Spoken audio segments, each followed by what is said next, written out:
Hey guys, so today I'm making a video based on my college and my reasons for deciding to go to college and some of the things I feel about my design class, my game design class actually, which is what I'm taking.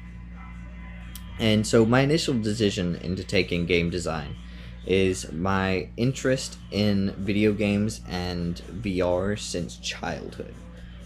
Growing up, I played several different video games with my father, and I also watched anime, which is what introduced the concept of VR to me through a show you might know. It's called Sword Art Online.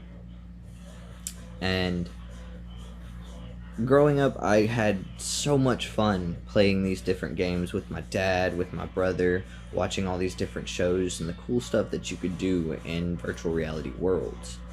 So one day I was scrolling through TikTok and an ad for Full Sail University came up on my phone. I clicked on it and ended up talking to the admissions team at Full Sail, and uh, one of the part through the conversations that we were having, I discovered that game design was the best degree to go into for things like beta testing games, which is what I want to do as my intro into the video game industry as I continue to take college and get the game development, game art, and the virtual reality and AI degrees through Full Sail as well.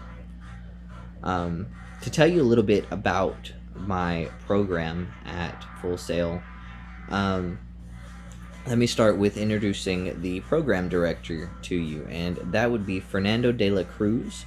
Um, and honestly, he is a man that I would look up to. He's shipped over a dozen different developments, primarily for the Nintendo DS, but also on systems like the Wii, Leapfrog, and Android. So he has several accomplishments. He's also very into working with his students and his developers and succeeding in his projects. Um, and in going through Full Sail University, one of the things I'll do is learn how to use programming languages and scripts.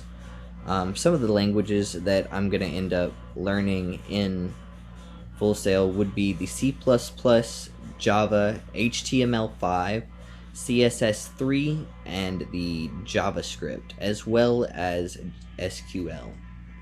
Um, and I'm actually rather excited to learn how to do the programming and stuff, because one of the things I want to do is go into creating entire worlds in virtual reality, which is going to take a lot of code.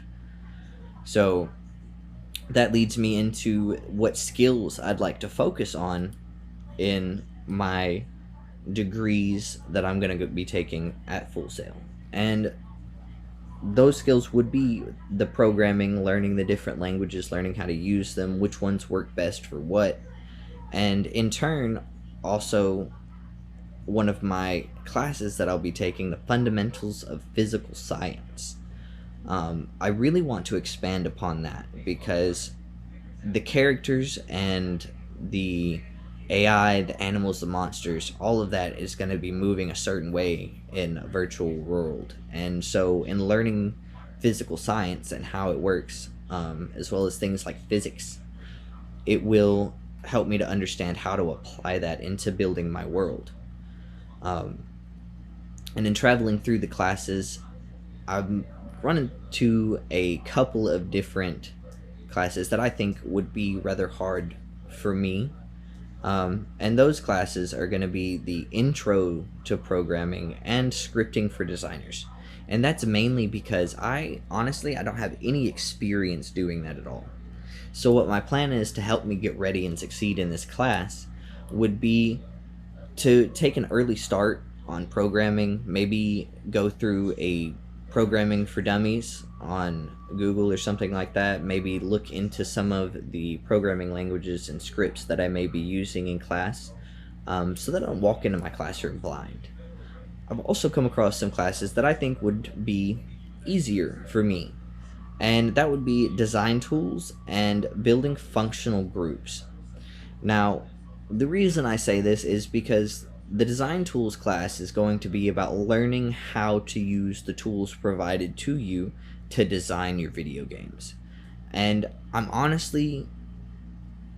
find I'm very confident in learning how to use tools and functioning. It's a set of things that you have to learn how to do and memorize to be able to use them, and that's not difficult for me per se. And building functional groups is something that I've been doing throughout my life. I've been learning how to make a group of people that can work well together and to function as a unit. So honestly, it doesn't seem like it would be very hard for me to do. And all of this is a lot. So how am I going to manage my time to make sure that I get my college assignments completed and manage the rest of my life? And what I've been doing so far is trying to balance my college with my work.